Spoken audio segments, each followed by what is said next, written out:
The real elite warriors, they wouldn't use technique. In a battle, technique will make you die. It doesn't work. To be able to attack a vulnerable point and finish somebody in literally seconds. A fight doesn't want to be lasting more than seconds, especially in a warfare situation. It was in 95 when he started to show us these secrets, and it just all unveiled. And it's not the Bujinkan system. In fact, what he called, what he was teaching was the anatomy of Budo. And that made a lot of sense. Hello, my name's Dennis Bartram. I'm one of the few Westerners that had the privilege to be taught the principles of the Masaaki scrolls by Dr. Hatsumi, who had these scrolls dating back 3,000 years. And he taught us those secrets, the way of healing from those ancient concepts. We're one of the few people that have that privilege. And in this series, we want to show you some of those concepts. What we were looking at was an art for warfare. It was a martial warrior type art. It was equated on the other side by a medicine. So the same points that you would touch, which are called Kyushu, vulnerable points for change. Now, vulnerable points for change can mean you can make something collapse or you can make something correct. And he taught us how to approach these Kyushu places, these weaknesses, through the movement, through the medicine, and the Budo and the medicine became one. So he said that Budo and medicine were one when you understood the whole concept, and that was much more important to understand that whole paradigm than one side of just an art using weapons. それが神が保つ医学がアマツタタラなのね。And Amatsutatara is the medicine 進歩じゃないの、 perfecting 神が God. 保つ。 It's not about progress. 絶えず人間には必要なものなんだよね。 It's something 時代が that, 変わっても。 no matter what the time, is something that's necessary to man.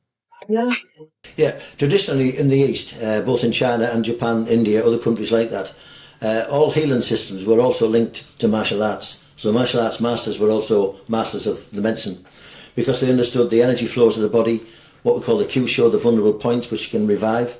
So you can use battlefield medicine. So somebody could have collapsed, you could press various points, revive them. Things of that. You could also sedate, you can kill with the same points.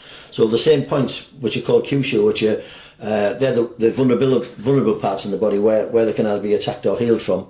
And Hatsumi had records going back 3,000 years from an ancient school called Hichibuku Goshinjutsu, which was the system of self-healing for the martial system. And you'd already trained in Western styles of healing when you got to meet Dr. Hatsumi. You were already trained osteopathically and chiropractically, and you'd been working that way for quite some time. Yeah, I started my clinic in 1975, and I was studying osteopathy, cranial work, chiropractic work, different massage therapies from different parts of the country, of the world, and starting to put that all together with kinesiology, muscle testing. So it was quite an eclectic mix.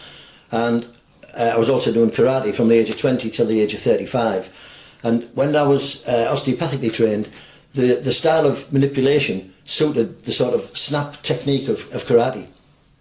In 1985, I didn't become disillusioned with karate, but I'd done all what I'd wanted to do with it. And I saw and met on a field in what we call a taikai, a 3-day event, Hatsumi for the first time. We'd been training for a year before he came to England. And then I saw this man moving around, and I'd always believed when the student was ready, the master appeared. And all of a sudden that day I went, that's the master, I need to follow him. He had all the qualities I was looking for. Then I found out he was a doctor of Sakotsu medicine, which is Japanese osteopathy in inverted commas. So that really intrigued me. And some of the things he said, he would treat his patients with his taijutsu, and he would treat in the dojo, he would apply some of the pressures that he used on his clients to see if they worked in Budo. So he was mixing with that. So for 10 years, I applied that into my practice. So from 85 till 95, when we actually went to meet him for the first time for this guidance, he acknowledged what we'd been doing and said, of course, he teaches from the scrolls of the Hichibuku Goshinjutsu. So he enrolled us then and started to teach us these secrets. So you must have been quite excited to actually find what you would consider a master of both martial and medicine after being trained in karate and looking absolutely the dream. I remember the first visit to Japan was in 1992, where I'd been practicing since 1986, and I was in the dojo, small dojo, and he'd seen me balancing people on the sidelines if someone had injured themselves, so he already knew of what I did. And he came over and he put a wrist lock on me, and the wrist lock disengaged my hand. I couldn't get my fingers to go back to where they were, and he just smiled and said, understand? And I went, for someone to put your wrist there and not break it, that is some skill. And he undid it. and laughed, and then immediately did it again, which proved, you know, first time wasn't luck, it was skill. Another thing he did was, from a hand grasp, he pressed a point and you collapsed to the floor. And I remember the instructor that I was with at that time went back to our accommodation, and he got angry with me because I wouldn't show him the point. And I kept saying to him, there is no point. And he said, but since he's talking about this one point, and he pressed this, and I said, you don't understand, it's not the point, it's the way you work your body behind the point. And he got quite frustrated with it, which showed me that even the higher instructors at that time didn't have a clue what he was demonstrating there, but he still wasn't showing me personally. It was in '95 when he started to show us these secrets, and it just all unveiled. It's not the Bujinkan system. So when you watch Hatsumi, he's teaching his Bujinkan schools. His Shihan, his trained instructors are teaching that system. Now, that system has techniques in it which he would show variations of, which is called Henka. All he ever showed us was no technique. He told us not to employ technique. He actually said to us, when you come to Japan, I don't want you to train with any of the other instructors, because I don't want to mislead or get you a different viewpoint. I want you to have my viewpoint of how this stuff works, which is what we did. We got some stick from some of the people in the dojos that thought, why are you not training with other instructors? But that was the main reason. And what he showed us was his style of, not even technique, his style of making the body work differently. So what you've got with the system in martial arts is most people fight with the fists, obviously closed fists. And he said you might as well be an ape, because we have 5 fingers that can do all sorts of things. We have different ways of moving. We have body movement that can work around the body. And so he taught us how to use something called a shimmy, which basically the system inside of it called koppo would be a bone breaking technique. So someone punches, you could break it with a weapon or with your fist or a sharp object.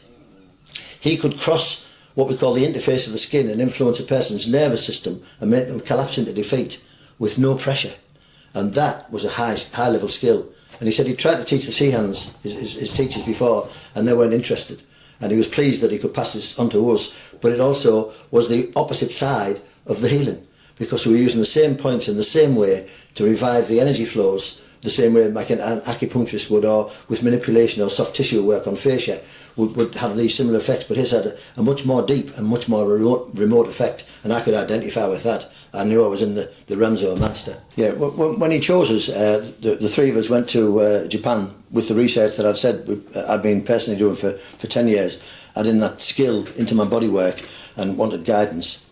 And he took us on, and there was only those few. He added 1 other later, but for the first 10 years he was just teaching us those secrets and shared that with us. Yeah. So we were actually the first that he'd actually shared the Amatsutatara scroll secrets from. So we were very privileged in that occasion, and he showed us all of that concept because he wanted to pass it on.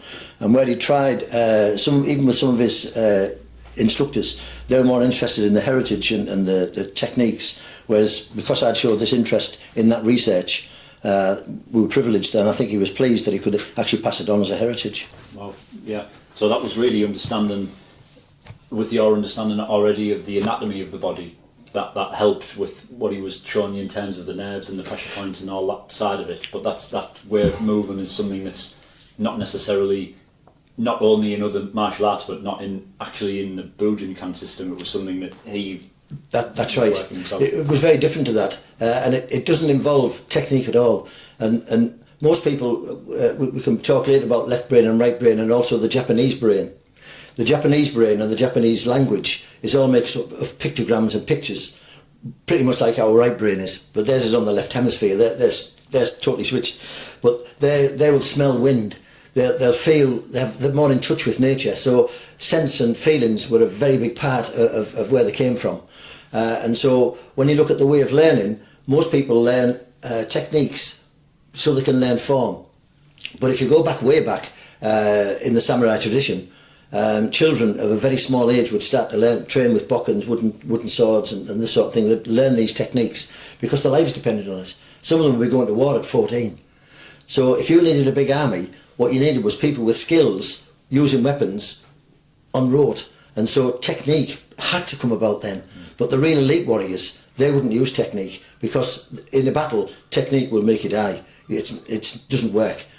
you've got to look for the openings, you've got to create the openings, you've got to have the body movement, the tai sabaki, which is moving around your weapon, the tai jutsu, which is the body motion to make it work. And then when you get through there, to be able to attack a vulnerable point and finish somebody in literally seconds. A fight doesn't want to be lasting more than seconds, especially in a warfare situation. And so he started to teach us some of those principles, well, a lot of those principles. Yeah. And that brings again back in that warfare or battle situation, you've got to understand the anatomy of the person that you're trying to harm, but also if a friend or someone was injured or yourself was injured, you could actually help to fix those, you know, a broken bone or reset a joint or something like that. Absolutely. And when they're on the move, you need to know about the herbs, you need to know about different teas that would have healing qualities, you need to know about things for yourself, so you had to learn a lot of self-correction as well as others. And in actual fact, what he called what he was teaching was the anatomy of Budo, and that made a lot of sense. I remember we walked into the dojo one night. We just arrived on the plane, and there's about 100 people all training away. And as we came in, he announced. He said he did a technique and said, "Only these people understand what I'm saying because they understand the anatomy of Budo." And again, that made a lot of sense, because you see him touch various places and the person collapses, and all people can do is press. They don't understand the taijutsu and what's going on the other side of the nervous system. And because we could, he said, because of what you already know, I can teach you this. So if we didn't have that base knowledge, he wouldn't have taught us. But because of what I'd already researched and put forward, and then asked him if we could have guidance, he was over the moon that somebody had gone to that level of trying to understand the other side of his art. Yeah, absolutely. I think one of the things that maybe people who look at Hatsumi's or Bujinkan techniques say, oh, that wouldn't work necessarily on the street or that sort of thing, but a lot of the time when you're saying you're affecting the person's neurology, that doesn't necessarily look, you know, like what it would look like on a movie. Absolutely. It's not Jackie Chan. Yeah. It's very different, and the whole basis of it was an assassin's art, his Budo. So you couldn't apply it fully. I mean, you could make people collapse on the floor. You couldn't be knocking people out all the time. It can't be used in competitions, because part of it is if you've got an exposed digit, I could get hold of your finger and disable the whole body. There's various points around, vital points around, you understand, an eye or a throat. But and people strangle throats. Just one point on the right place can totally disable or kill a person. And it's having that knowledge and that precision of knowledge, and it's quite a responsibility, because you could heal, you could kill. But in normal fights, like MMA and things like that, you're wearing a glove. You're not allowed to use finger grabs. You can't stand on people's toes. Some of the evasion techniques wouldn't work because you want to go 3 rounds. So people are just battling away, and people compare it, but it was a totally different art. There wasn't competitions in it for that reason, which was often misunderstood. So in these personal sessions with Hatsumi, he's obviously talking to you differently than he was talking in a class. So he'd be giving you maybe what you would class as secrets or greater knowledge or wisdom. Absolutely. He would even change interpreters so they didn't get the full story. He actually said that. But again, that's part of ninjutsu. Nobody got the story. And he would talk about many things, and even in the dojo he would express things, and he would make statements like, you must learn to float in your walk. He'd say, power comes from your spine. What I'm doing requires no strength, only power. So even when he taught us the healing, you must learn to come from your heart to your thumb, because the heart energy is something that can be measured, and it's transferred to your thumb. So it's a benevolent heart that you heal with. It's even a benevolent heart that you would harm with. So if the idea that somebody was attacking you, you do the least minimum to disarm them and actually teach them a lesson rather than beat the crap out of them. And so you've got to have a benevolent heart, and that is the heart of a warrior is benevolence. So that's important. Also, the mindset is that you haven't got to have fear, anger, anxiety. So he taught us various they're called mudras or hand positions that would aid in that meditation of that mindlessness. So his whole training approach was zero. So you're always in a state of zero and not angered or inflamed, and so you could go to earth and use your mind. So that's called Mushin. He also talked about Nakami, which is a concept in Buddhism of a bigger now. And what he's saying is you can't make anything bigger this way laterally, but the past, the present, and the future are all one. And so vertical alignment is bigger. So the higher your consciousness went, the more you were sort of looking futuristically and at the present. And so it was a very different mindset, very different mindset. Which would have been an important part of being a warrior in wartime, of keeping the right mindset. Absolutely. Preparing for battle or being able to stay calm in stressful situations. Absolutely, both for the strategies and the actual fighting. So in a fighting situation, again, when you're looking at a technique or you're trying to look for openings and this sort of thing, which you are all the time. But if you're in a state of motion, the attacker has to make a predetermined offensive, which leaves an opening. I'm looking for those openings, those Q-shoes, that places of opportunity, which change the whole dynamics of the fight. So yes, you've got to keep a very calm mind. You don't want to be excited at all. In fact, he taught us a system, Kokoro, where the heartbeat, I trained with him once, and he said, my heartbeat doesn't go up, my pulse doesn't go up, the speed doesn't go up, everything was just in this flow. You had to just be in this presence of flow. And that's how I basically run my life now, just being in the now. People are now calling it mindfulness. But it's a very important place to be, because it's for mental health especially. Just being able to calm the mind, control it with your breathing, control it with these mindful techniques is very important now. Yeah, which again brings it back to the harming and the healing side. Having the right mental control was important in wartime, but now it's just as important when you're driving down the road and you get stressed, someone cuts you up, or you're at work, getting mental health conditions, anxiety, depression are going through the roof now. It's absolutely, we're in a different kind of a warfare situation. We put away the swords, but the stress is still there, so it's like a silent sword, if you like. And we don't realise how these pressures build up on us. And most people I see don't have any skills or deterrent or something that they do at the end of the day to reset the mind. They'll go back onto more computers or more videos or more whatever games. We really need to educate our children and people about mindfulness techniques, because the mind hasn't changed since we came onto this earth. Yeah. You know, we hunted in caves, we climbed, we swam, we did all those natural skills, and now we don't do any of those things. We go to a gym and try and replicate them, which is a totally wrong way to use the body, actually. Yeah, and that's that again. When you look at the natural movement or the tajuts within the Budo system, it's a very natural way of moving the body, so that it's the most potent force, but also that an attacker wouldn't pick up your movements, that you're not telegraphing it in a sense. That's right. I'll call it right brain thinking. With right brain thinking, there's no start and end to a situation. Now with a punch, you've got to make a predetermined, I'm going to punch him there, you see your target, you make the punch. The punch is also coming from muscular strength, so it's coming from a muscular base. Now when muscles punch or when muscles pull, they have to have an end base. So if you're pulling something, you'll pull to your shoulder. So it's limited to the strength of your shoulder, not your body. He taught us how to use our walking, so everything was inside of a walk. So your walking gait, using the power of the dynamics of the spine, and what we now would describe as tensegrity, this tension coupling part of the whole of the body, so that any one body part could be used as a weapon, as effectively as any other body part. So he could use his elbow, he's taught us how to do it, and different body parts, or a knee, or any part of the body could be equally used with force, whereas most people can only use a fist or a kick. So that was a very important part of it, understanding the concepts inside of that walk and the naturalness of it. Another big thing that he said was, you must train like a 3-year-old. Now, one of the things he taught us to do, he would give you a theme or a paradigm, and then he'd say, go away and study that. So he might say, I want you to study anthropology. I want you to find what I've shown you today in nature. I want you to find it somewhere in psychology. So he would send you off, and that's the role of a teacher, to teach you how to think, how he learned, and get these concepts. But when you look at the teaching of a 3-year-old at 3, it's got all of the developmental stages going through. It's gone from crawling, it's gone through to walking, it's become what we call paralateral. It can use different arms and limbs in different places. But it experiments, it's curious, and it plays. And curiosity and wonder are the qualities of the child. And he said, modern people have lost curiosity and wonder.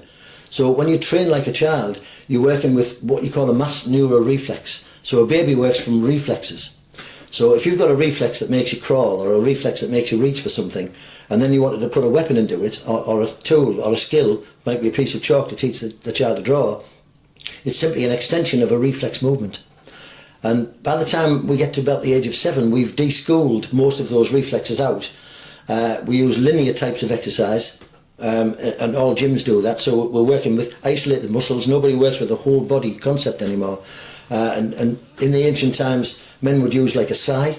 They could sigh a field all day long because it was a circular movement, which is actually an anti-gravity movement, the way the body's used. We're against gravity all day long. So this natural movement was the base of how you'd move, to apply it as a science, as a Budo, as a therapy. And there's more and more research now, especially research into fascia, like you say, Dr. Stephen Levin's biotensegrity, showing how the body is actually in suspension, and the more you can move it in that natural way, it's actually much better for the joints' longevity and for the health of the body. Yeah. I've been in therapy over 50 years, and what I see now, the last 10, everybody's jumping on the fascia board. So now we understand fascia, and we realise it's the whole global network of the body. Everyone has now become an expert on how to move fascia. And I say that with a little bit of a smile on my face, because I've watched different disciplines. You can't manipulate using tensegral terms. It doesn't work. It's an isolated thing. It's using a thrust. It's not using that properly. If you don't know how to press properly, the body has a system inside of it that pushes you out. You've got to be able to cross what we call the interface of the body. And when I discussed this with Stephen Levin, he'd never seen anything the way I could show him that to cross the interface and influence the nervous system. Very impressed, and said, you really understand tensegrity. And it's understanding that global part that Hatsumi will talk about one point healing, that there's a place on the body that if you release that, it releases the whole circuit of energy. And it's not just in one place. It's how you observe the body. So he taught us observation skills. We had to go and learn observation. And to learn to float in your walk took about 30 years of understanding Stephen Levin's concept, that we are a body in suspension, the way the fascia holds us up and spirals against gravity. We're not weight bearing at all. And people don't understand that concept. They don't know how to move like that. And it's important, I think, to re-school people and re-educate them into this natural way of moving. Yeah. So one of the key concepts then inside both the martial and the medicine is this ability to cross the what you call in the interface, the person's skin, to actually be able to control the nervous system, whether that was to harm or heal them. Absolutely. We have a nervous system called the autonomic nervous system, which basically runs the house. Keeps us up, does all the things we want to do, and looks after our posture. And then we have what we call a volitional muscle set, where if I want to lift something a little heavier, I can make a decision, get my right postural set right, I can lift the box, I can lift a bar, I can move around. Now, one is dependent on the other, so the volitional is actually dependent on the autonomic system. Now, if you can cross the interface of a person's nervous system and send what we call a dissonant signal to the brain that it doesn't pick up because it doesn't detect that we've crossed the interface, then you can make that body go into a fall reflex. Now, the second we go into a fall reflex, so if you went over an ankle, you hopefully you reconnect it. Once you go into a fall reflex, the autonomic system is compromised, and we have to use the lesser one, the volitional one, which uses muscles to contract in adaptation to stop us from falling. Now, at that stage, you've got no strength. So you've took the strength away from someone, and you can actually control the nervous system, and he would say you then fold them into defeat. And so that simply is how that system works. Yeah, so it's really that being able to control the nervous system, which is different really to another type of martial art, really. In sense. Yeah, he said that was the highest skill level there was. You see, there's lots of points on the body. I could show you a point that if you put pressure on it, so if you grab my wrist and I put pressure on the point, it would make you move away from it. It would make you collapse. But in a fight situation, I've got to find this point, or I've got to find this point. He could do it universally anywhere, and that's the importance. So although he would say going for the point is important strategically, it didn't matter if you're on the point or not, because the technique still worked via the nervous system input. We have a system called the vagus nerve system, where 80% of the input from the brain goes to our muscles. So it makes us act, it makes us do all sorts of things. And 80% of it is coming in. So it's coming in from our feet, it's coming in from our hands, it's coming from our spine. And so all of that input is important. So you can stand on somebody's foot and make them go into a fall reflex where they can no longer defend themselves. Now that's a high level of skill rather than take the axe off them. Yeah, yeah. And like you say, even standing on people's feet is not really the norm in most martial arts. Don't look at it as a concept. Absolutely not. He taught us that standing on the feet in certain ways during the walk, you can send a signal to the person that makes them go into that particular kind of movement, because it's initiated from foot movements, and disable them in that way. And he would stand on my toes all of the time and show me these different ways of doing that. And when we'd go in the dojo, that wasn't allowed. So it wasn't part of the Bujinkan technique system. I remember I would stand on people's toes and do things, and they'd say, but you're not allowed to do that. And I'd say, well, he's teaching me, I want to practice it. So maybe you couldn't do it in Japan, but when I came home, I made that my standard, because I realised it was one of the most potent things that you can do to make someone's defeat take place. If you wanted to still the mind, you could hold certain fingers that are related to certain organs and breathe in a certain way, and that would settle that organ down. It would settle your cortisol levels down, bring you to a good mental state. And he taught us one in preparation for the healing. When I saw it, I realised you were using different weapons. It was more of a body movement art, and that intrigued me. So he never used the word practice. He never used the word train. It was always play. And in play, when you look at two cats training, or puppy, or even bear cubs or lions, they're learning how to fight. The only difference is they leave the claws in. Hatsumi he described it to us as meditation on the move. Jesse Enkamp done an excellent one when he was interviewing somebody on the concept of fighting, and he realised that most of the people now are not sparring anymore, because they realise that they're in fight or flight all of that time. And so a lot of these ancient concepts that the Japanese have employed all of their lives. If you look at Japan, I think they've got 95,000 people over 100 now. That's unique in the world. And they all employ this sort of Zen-like approach to life. It's very simplistic. They keep moving. They use natural movements. They sit cross-legged. They squat. They do lots of things that are natural and now being looked at because they're standing out. Neuroscience is now backing that up. That they can wire the brain up and see which parts of the brain, what sort of chemicals are we making when we're stressed, what sort of chemicals are we making when we're calm. With that combination, we can do anything. So you can come onto somebody's collarbone. You can come under somebody's jaw. You can get hold of somebody's wrist. Basically, I'd not become disillusioned with karate. That's the wrong statement. I enjoyed it. I loved it. It was my life. But it wasn't fulfilling the purpose that I wanted. And a friend introduced me to go and look at ninjutsu for the first time. And when I saw it, I realised you were using different weapons. It was more of a body movement art, and that intrigued me. So we trained for about a year, and then Hatsumi came and did the first Taikai 3-day event. And at that point, I saw him moving his body in such a way that was the master I was looking for. So I'd done yoga, I'd done some Tai Chi, I'd done different kung fu systems. Also during that period of time, looking for the right answer, and all of a sudden everything was in one place. It was very hard training at that time, but the way his body moved was unbelievable. He was touching points and people were falling. He was throwing people with ease, and that just intrigued me as a body movement technique system. I started karate when I was 20, and it was a very good discipline. It was very difficult for me to learn because I was dyslexic. So when we were taught katas and everyone was going this way, I was going the other way, mirror image. But once I got that as a body memory, then that was good. So I could then practice the katas, which you can do yourself. So that was always my daily training, doing katas. I was entering competitions. I was training about 3 times a week. So I was really, really keen. I became an instructor. Competition softened, and people were getting a point for just touching your skin. Whereas the way we trained, we'd have to have not full contact, but contact, something that would take you down. So a junzuki, say, to the stomach area, would score, and they were just touching and scoring, and that disillusioned me about that part of it. Then people started wearing gloves. It became a different kind of competition, and that wasn't for me. Then when I saw Hatsumi, that was a total body art, and I was interested in the history and the nature, obviously from the karate side, and I just went, this is the history I want.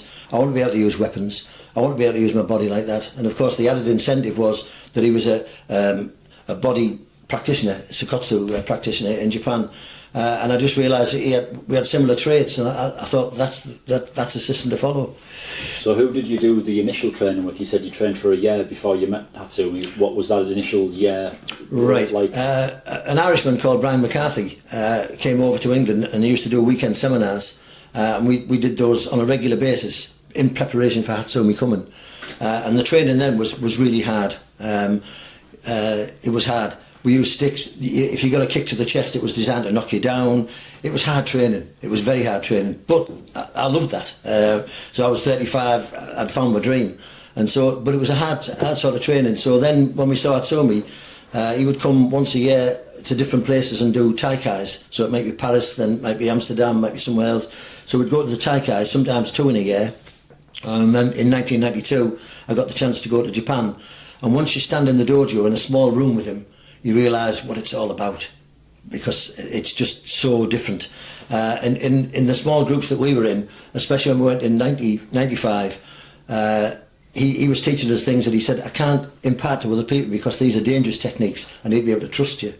And it wasn't form, it was the points that I want to know, it was the neurology. But because of what we understood, he said he could impart that knowledge to us and show us how to influence the nervous system rather than bone breaking, using the taijutsu, the body movement, the different ways of using weapons, and that just totally sucked me in. I was totally hooked. So again, that sort of brings in that other side to it, the hurting and the healing side of it, using the same vulnerable points, which is, like you say, quite a responsibility to know how to use a point when you're training, especially. Very much so. There's a point in the neck that I won't go specifically to, but the vagus nerve is superficial. It's near the surface of that point.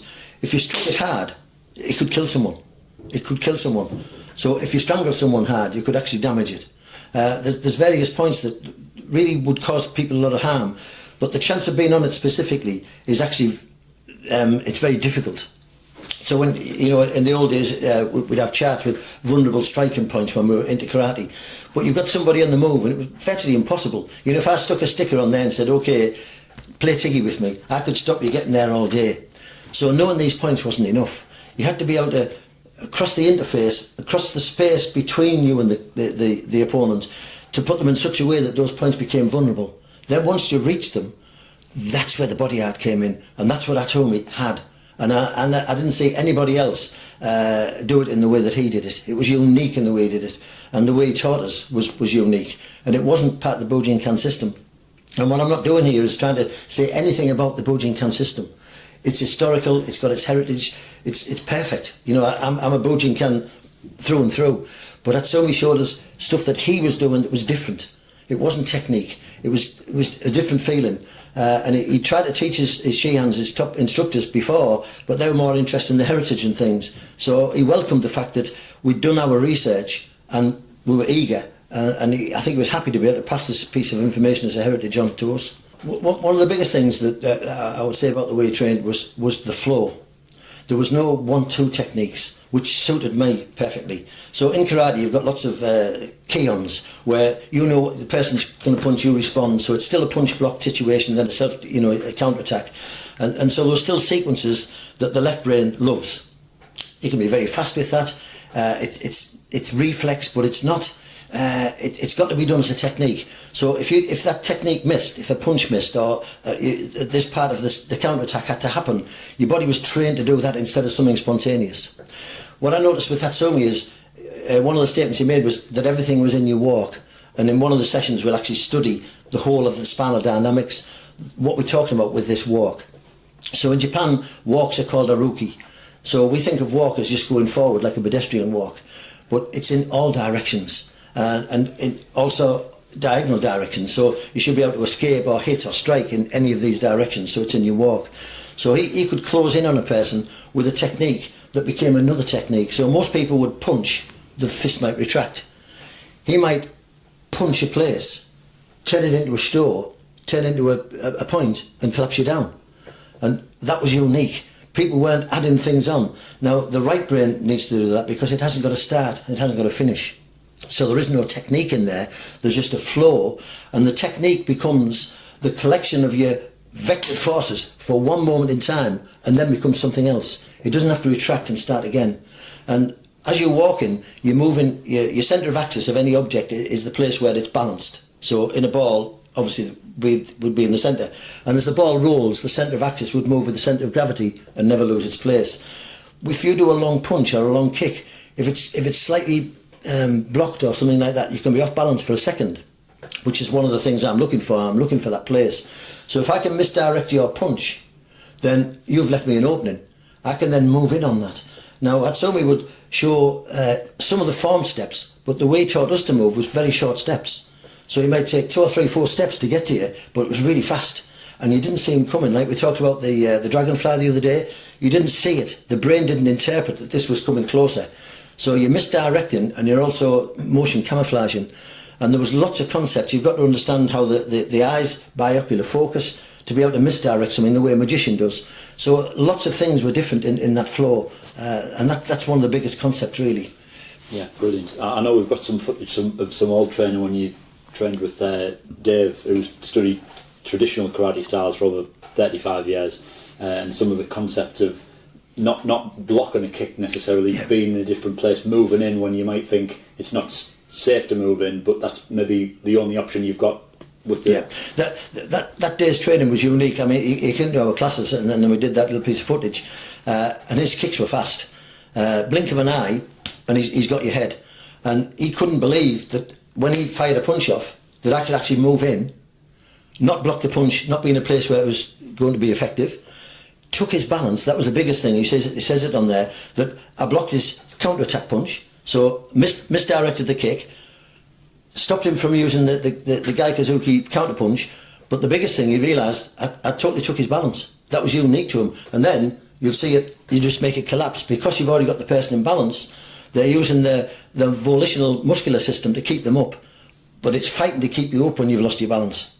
So once you've took a person's balance, you're halfway there, and then of course completely with the flow. So that's how that works.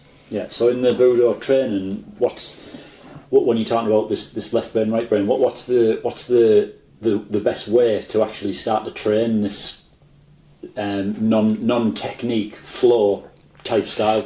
You've got to go back to the statement he made, train like a child, train like a 3-year-old. And he didn't mean train like a 3-year-old and be immature. But a 3-year-old's developmental process is complete at 3. They've gone through the crawling stage, they've gone through the walking stage, they've become what we call paralateral. So you can use this arm and that leg and this movement and that. But it's still very much reflex. So nodding would be a reflex. So when you take your head forward, you switch, for instance, all the flexor muscles in the body switch on. When you extend your head up, all of the extensor muscles switch on. So if you want to do an extension of the arm, it's accentuated if you look up, because you've got a mass neural reflex making the arm go out as a reflex. Now if you put something on the end of that reflex and make it into a technique, it becomes very potent. And so when children learn, they learn by meme and they learn by play. If you're learning something, in the Western world we repeat it hundreds and hundreds and hundreds of times to build a neural pathway. So a baby finds out where its mouth is quite quickly. It finds out where its eye is so it doesn't poke it out. It knows how to scratch it. It knows how to reach for things. And all of that is reflex behaviour, but based on body sense and body memory. So a baby looks at something and imagines it in a big way, and also memes it. But it memes it with a muscle memory. It's not copying. And the Japanese actually teach that way. And so Hatsumi taught us that way, and for me, being dyslexic, that was a perfect model for me to follow. Now when you do something in play, your brain's in a different place. You're using the right side of the brain because you're experimenting. Would the block work better like this, or is it better if I stand here? Is it better if I move like this? Rather than it has to be done this way. It has to be done this way. And so in the Japanese karate system, you only get graded higher when you become better and better and better at that particular perfection of the technique.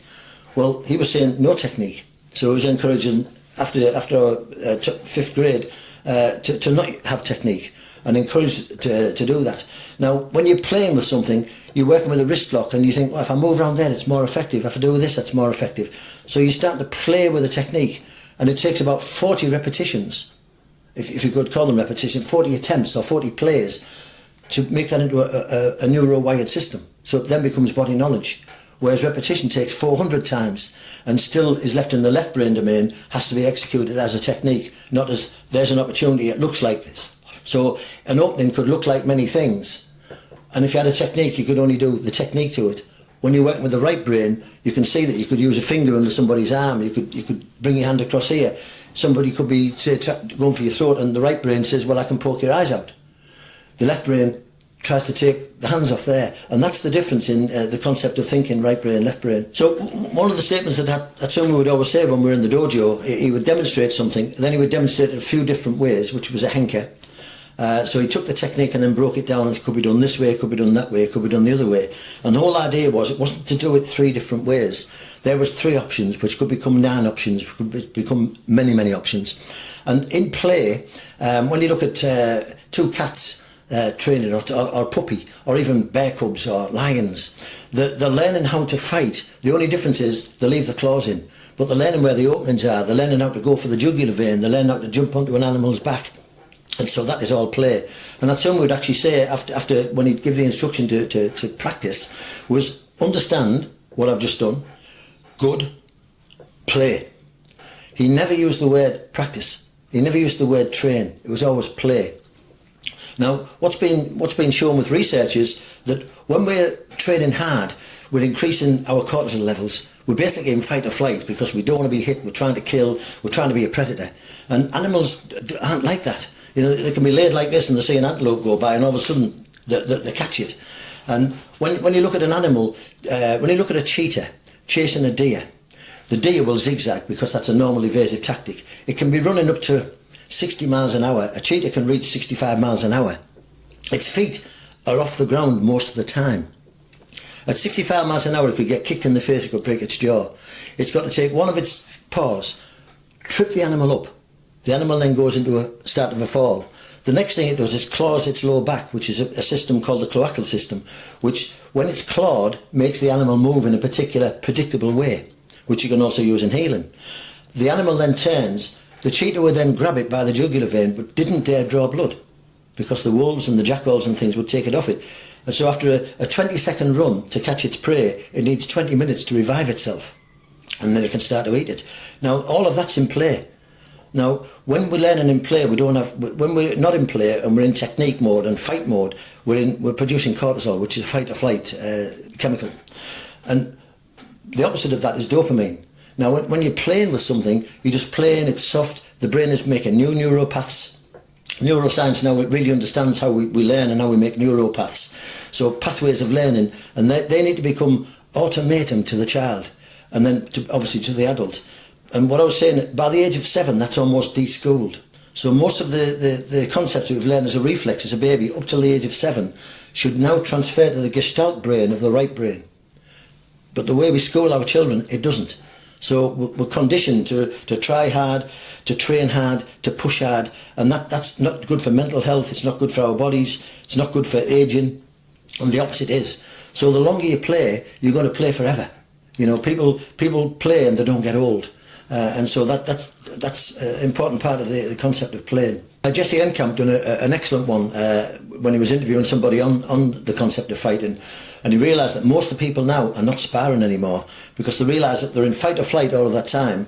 And I think he used the statement, a lot of them left their careers in the gym rather than in the ring, and that's an important concept. And neuroscience is now backing that up, that they can wire the brain up and see which parts of the brain, what sort of chemicals are we making when we're stressed, what sort of chemicals are we making when we're calm. And you need to be in a calm state when you're fighting. And people, he described it to us as meditation on the move. And you sort of look at meditation, you think of a Zen monk sat cross-legged and he's still. How can it be meditation when you move? But then they would start to rake the path, then they would fight, then they would train. And so you took that meditative state, that zone, and moved it into motion as a body memory and as a body skill. And that's what we really need to be doing as an art, to keep us young, as an exercise form or a fighting art. The whole concept is that we're producing the right chemicals, which is the right mindedness, good for mindfulness, good for mental problems, good for focus. And it is meditation on the move. We need to learn to do more simple things like when I'm gardening, I'll look at something and you focus totally on it. So you're using the trowel in a certain way, or you're lifting a rock in a certain way. You've got to be mindful, and that keeps us in the right place. It keeps us young. The right chemicals going into the brain. Brilliant. And it's those sort of ancient concepts that are now starting to become backed by modern science to show how they can help. You know, gardening can help mental health, or meditation can help lower your brainwave state and that sort of thing. But it sounds like Hatsumi was putting all of that into one bundle, in the hurt and the harm and the healing, the medicine, the mental health, everything was all sort of within that model that he was teaching you. That's right. And as I said earlier, in lots of countries this concept was taking place. So the Kung Fu masters were also masters of these energy zones and things. It's important to put those two together. So in ancient times, it was inside of all these martial arts as a heritage. But a lot of it was kept secret. Until a certain grade, they wouldn't impart certain secrets to you. And then it was basically kept secret. So, for instance, Bruce Lee back in the 70s, when he started to teach Westerners his system, he was hardly criticised by the Kung Fu people because they didn't want it to be taught to non-Caucasian people. So he came up against a lot of problems there. So even as far back as the 70s, it was secret. And it was never really researched into martial sports. So something like boxing, nobody thought that neuroscience would help a boxer. If you're big and you're strong and you can punch and you can knock somebody out, who needs the science? But in actual fact, now science is starting to show that all these ancient concepts had a Zen-like or a meditative or this mental skill that was really important, because it also now is shown to produce the right chemicals for mental wellness. So one of the concepts was that we're looking at, you know, in certain sports, that like boxing, for example, that has a glove on, or even mixed martial arts where they have a lesser glove, but it still restricts the hand. But one of the concepts that you were talking about previously was this three-dimensional hand, the ability to use your hand in many different ways around a tool, a weapon, around someone's body anatomy to produce the right effects. That's right. If you punch somebody, then all you can do is punch them and then bring your hand back, because being left out there is of no use. You've made a punch, you've either hit or you've misdirected or it hasn't. So you come back and then you counter punch or you counter kick. So it's one punch, two punch, whatever. As I say, Hatsumi had this adaptability. A punch could become a store very quickly, could become a finger thrust. But if he got hold of your arm, what he wanted to do is apply something called Sankaku Jimi, which basically is a vectored force that crosses the interface and affects your nervous system. Now, if you grab hold of somebody's thumb and you use what you call tai sabaki, so Ningo is a skill of using the fingers. So humans can oppose all of the fingers. A chimpanzee can't. So that's our uniqueness. That gives us what we call a precision grip. Now, a monkey can hold a stick and maybe open a coconut, and that's called a power grip. And when make a fist, you've got a power grip, and you've lost the precision. You're coming from a power base, because when you punch from a place of stability. So you're punching from your shoulder, you might be punching from your back foot, but it's still coming through as a one punch thing. Whereas when you make contact with an open hand, you can use the Ningo to have the dexterity to grab different body parts, to cross the interface, to go to these vital points. And so the concept is that humans have a three-dimensional hand, so thumb pointing up, this pointing that way, and fingers pointing that on what we call Cartesian coordinates. So with that combination, we can do anything. So you can come onto somebody's collarbone, you can come under somebody's jaw, you can get hold of somebody's wrist, you could pull and traction the tissue. Now, what's being shown inside of tensegrity is that the body sleeve, the body structure is made up of something called fascia. And fascia is a very elastic medium and covers the whole body, and instantaneously messages cross to all parts of the body globally. So if you imagine the skin on a balloon, if you pinch part of it, the whole of it is affected. And that's really starting to be understood as a concept now. Now, if you cross the interface properly with a thumb contact, and it doesn't need to be on a vital point, and you're using your body motion behind, there's targets behind, then you can disenable the whole of their nervous system, because you can take about 90% of the elasticity out of the whole body. And then you're sending dissonant signals to the brain, and that makes it go into a fall reflex, which makes it then have to think about falling rather than defending. And he would say, let a person grab you, but don't ever let them leave go. And I'd do this with, say you're working with somebody with a stick, they go to attack you with a stick, you make an evasion, they will not let go of that stick. And they've got two hands on the stick, that's great. You know, you're doing what you want to do while they're still trying to defend you with a stick. So it's understand that other side. And if you're not skilled in that other side, you're not going to leave go of the stick. You're not going to use a finger because it's not skilled in doing the job you want. Yeah, I know a lot of the times you've seen clips of Hatsumi and you yourself when we're training that you'll get hold of a finger and a lot of people will say, oh, you know, that you can't control someone from a finger, but you're controlling more than just that joint. You're controlling the neurology and the rest of the person from that one. In two ways. One, you can send a very painful message to the brain. It can be very, very painful. So therefore disable it in that respect. And two, you can get a joint such as the thumb. So somebody could be holding a stick or whatever, and you can take both ends of the thumb and collapse it and what we call tension coupling. So you disenable the thumb. Now the thumb is neurologically linked to the brain, the same as the big toe. There's lots of neurons feeding into the brain from our fingers and from our toes. In fact, the vagus nerve has 80% input from our toes and fingers going into the brain. So it relies more on input coming in than it does for motor coming out. Now when you disenable, one is it's painful, you can make it painful or you can make it not painful, but you disenable the whole body because it's tension coupled.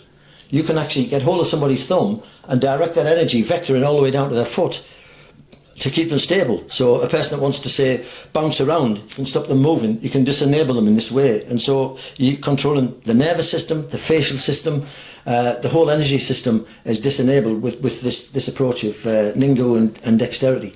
And being ambidextrous and paralateral is using all hands. You've got to become even more than ambidextrous. You've got to be able to work in all sorts of different directions, different body parts, to be able to have the skill added onto it. So it's not just about hands and feet. And again, the way it's taught was if you went struck somebody with a stick, again it's a one. He could do that and you go to block and he would change the direction and hit you somewhere else, which again is this right brain sort of flowy movement going through what we call lemniscates, and having an open hand is just so different to grasping onto something and using it in that way. Yeah, one of there's not that many pictures of Takamatsu, which was Hatsumi's teacher, around, but one of the pictures is he's holding a hanbo, which is a staff, and he's holding onto it with his finger down like this. And you look at that and you go, why would you do that? And I've got a book with a 16th century print of a man drawing a samurai sword, and his hands are open. You don't hold with a grasp.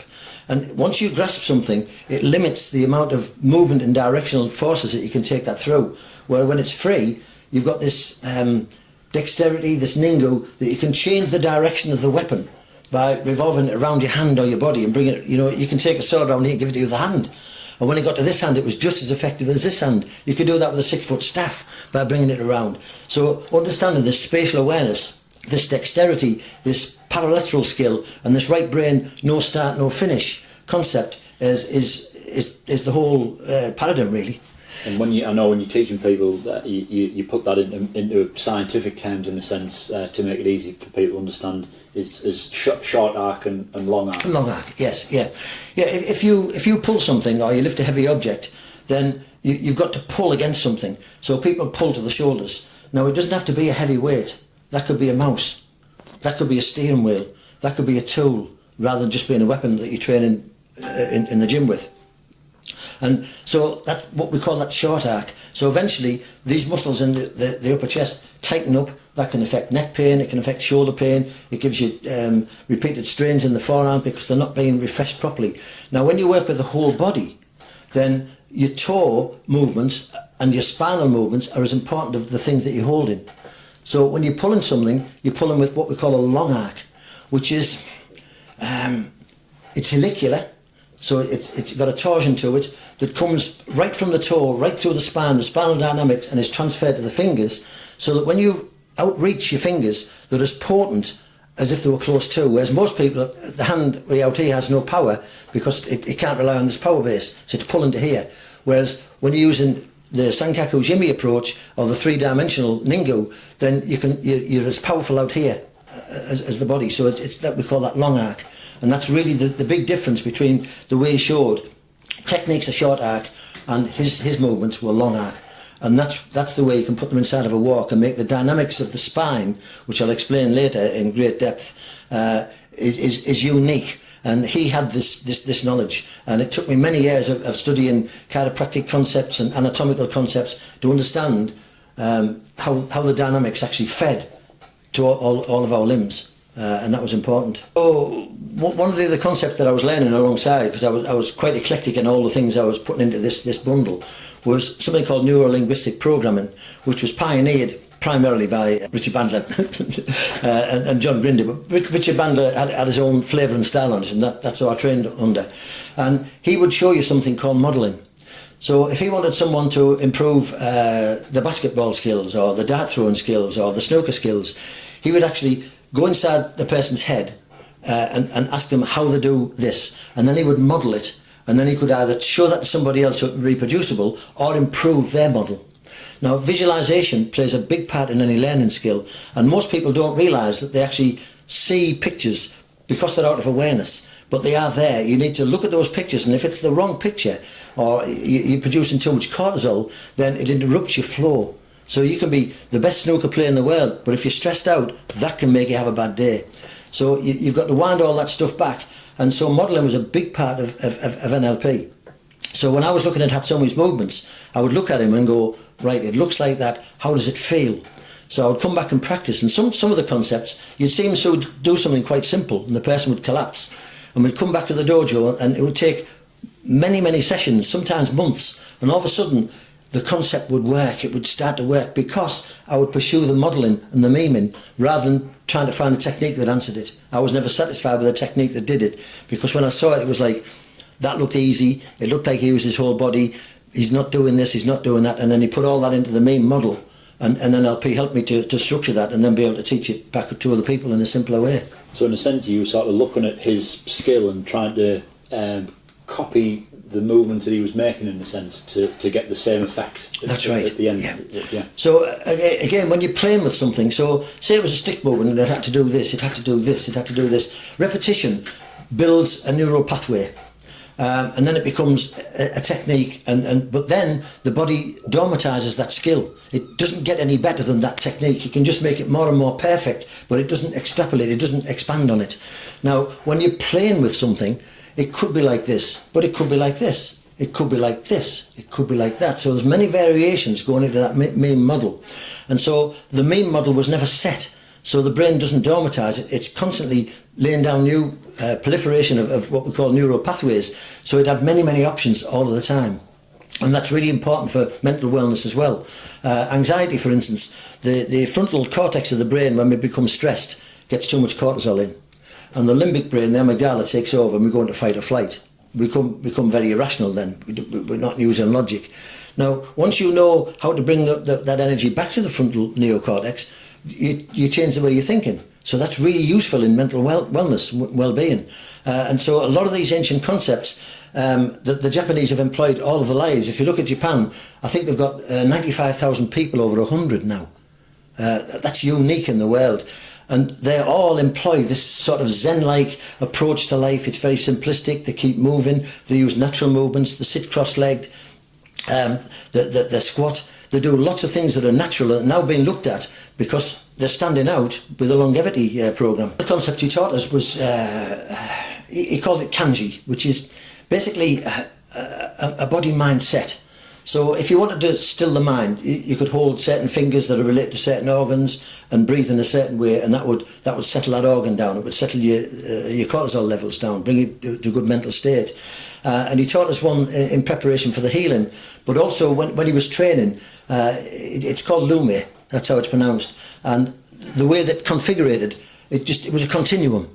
And so he said that the way you train, one day he took us in the dojo and he said, look, this starts here, and it doesn't end there. So although you draw it, it's not a start and a finish. It's this repeated, this flow. And once you've got that flow, it's three-dimensional, it's multi-level, it's all directions, it vectors in different places, and it makes your body work as a one. And most people's bodies don't. It's singular actions, muscle actions, reflex actions, making a punch faster or something of that nature, and not looking at the bigger sense, the bigger picture. In any fight, the distance between the two opponents is called the Mai. So you connect it, and it's the interaction. Is if you can control the Mai, you control the fight.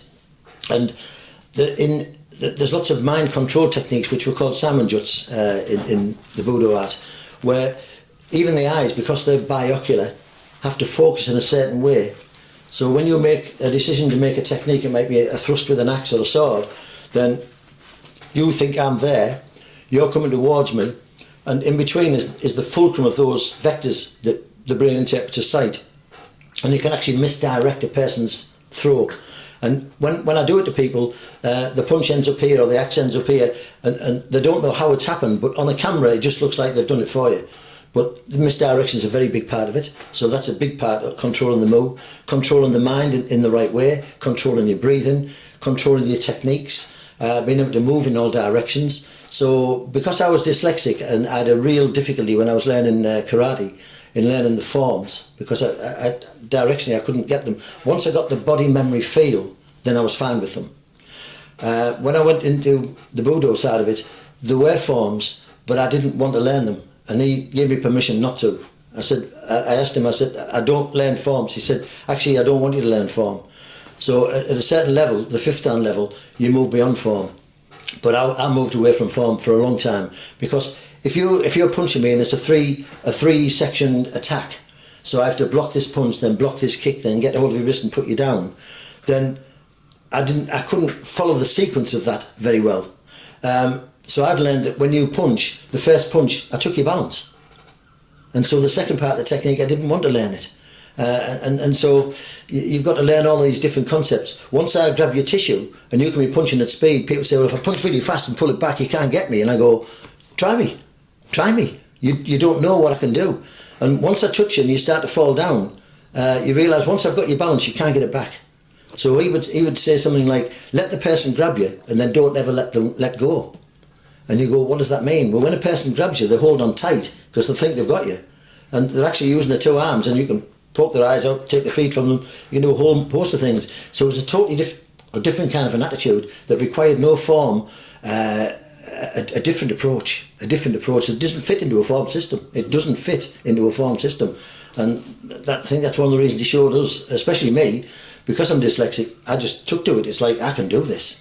Even misdirection is an imbalance, because you make a punch, you expect it to land. So if you don't, there's what we call an execution error. So for that second, the person's in a state of unnatural poise. Now, if you've created that unnatural poise, you can then take advantage of it. So somebody can go to punch, but if you're punching at me, I'm not thinking about your two fists. I've only got two fists and two. If you're fighting a Muay Thai page, you've got knees to watch. But you look at all this concept. I'm looking for the spaces you create when you try to hit me, and I'm looking at ways of misdirecting. And once I make contact, when I cohese your tissue, you can't get away. And I can demonstrate that in various ways. We can show you. But once you've got cohesion, and Hatsumi you'd see a punch come and he'd go, okay, and he's got the person's arm out here. And then he would make things happen slowly, and they'd say, yes, but the person wouldn't leave the arm there. What they don't realise is you can't take it away. So what looks as if the person's cooperating in the execution of the technique he's showing, they have no choice. And until you can actually do that and have that choice, it still looks fake, it looks slow, it looks predetermined, it looks set up. Come and feel my feel. I'll show you. I want you to learn this feel, because mankind needs it. It's not about fighting. It's not about fighting. At 75, I don't want to fight to last too long. It's about the self-healing, the self-motivation, the mindfulness. All of those techniques existed inside of a martial arts mind. And martial art is misunderstood. It's not even really looked at as an art. You know, you see an artist paint a picture, oh, he's an artist. You see a martial artist doing his work, you don't go, oh, a true artist. It's understood as an art of what it is for body, spirituality, well-being, the whole picture. Yeah, and then that goes back to this, the school of protection of the self. Protection of the self includes looking after yourself with your diet, nutrition, breathing, the environment, but also being able to defend yourself in a situation where you might need to. Absolutely, and that might be against a predator. It could be a wolf. It could be something of that nature. The environment is an enemy. If you're exposed on a mountaintop, that's an enemy. So how do you know how to look after yourself? Could you avoid hypothermia? Could you find the right herbs? So understanding, and that's called the gyron, is understanding all of the influences that influence us as human beings. And that's very important. The very first thing he said to us, unless you understand gyron, we can't move on. He said, but I'm going to, of course, teach you. And that is understanding all these aspects. There's a mental aspect to healing, there's a nutritional aspect to healing, there's a structural aspect to healing. You've got to bring all of those factors together to change somebody's illness, if you like. Because when you look at symptoms, you look at something that's happened as a result of something. You've got to understand the result. And sometimes people don't like the causes. You know, I tell them that they've got to change the way they sit, they've got to maybe change the footwear, they've got to do some exercises. And at first a little bit, why?